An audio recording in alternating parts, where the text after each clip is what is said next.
2018 മുതൽ ഉപ്പള മുസോടി കടപ്പുറത്ത് നിരവധി മത്സ്യത്തൊഴിലാളി കുടുംബാംഗങ്ങളാണ് വീടൊഴിഞ്ഞു പോയത്. ഇപ്പോൾ കാണുന്ന ജുമാ മസ്ജിദ് പണ്ടേതാണ്ട് 60 മീറ്ററോളം അകലെ കടലിലായിരുന്നു. അതിനുശേഷം 2021 നിർമ്മിച്ചതാണ് പുതിയ പള്ളി. പള്ളിയുടെ ചുമരിലും ആഞ്ഞടിച്ച് കൂറ്റൻ തിരമാലകൾ എത്തിക്കഴിഞ്ഞു.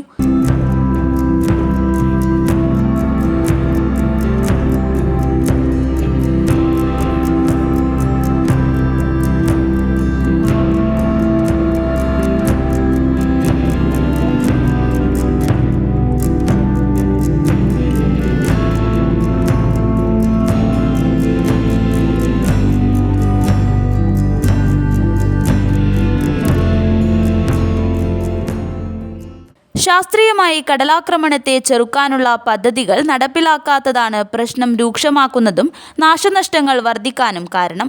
അശാസ്ത്രീയമായ നിർമ്മാണങ്ങളാണ് പണം ചെലവാക്കൽ പദ്ധതികളായി മാത്രം നടപ്പിലാക്കുന്നത്. ഇതൊന്നും മത്സ്യത്തൊഴിലാളി കുടുംബങ്ങളുടെ ജീവിതം സംരക്ഷിക്കാനുള്ളവയല്ലെന്നാണ് നാട്ടുകാരുടെ ആരോപണങ്ങൾ. സമീപത്തെ മഞ്ചേശ്വരം ഹാർബർ നിർമ്മാണത്തിന്റെ ഭാഗമായി നിർമ്മിച്ച അശാസ്ത്രീയമായ പുലിമുട്ടും ഈ പ്രദേശത്ത് കടലേറ്റം രൂക്ഷമാക്കുന്നതിന് കാരണമാകുന്നുണ്ട്.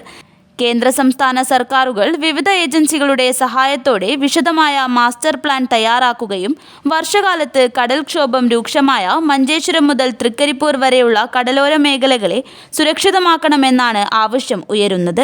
80 കിലോമീറ്റർ തീരദേശമുള്ള സംസ്ഥാനത്തെ ഒരു ജില്ല കൂടിയാണ് കാസർഗോഡ്. വീട് നഷ്ടപ്പെട്ട മത്സ്യത്തൊഴിലാളികൾക്ക് ഫിഷറീസ് വകുപ്പ് നാമമാത്രമായ തുക വീട് നിർമ്മിക്കാൻ നൽകുന്നതും കുടുംബങ്ങൾ അപകട മേഖലയിൽ നിന്ന് ഒഴിയാൻ വിസമ്മതിക്കുന്നതിനും കാരണമാണ്. News bureau, Uppala.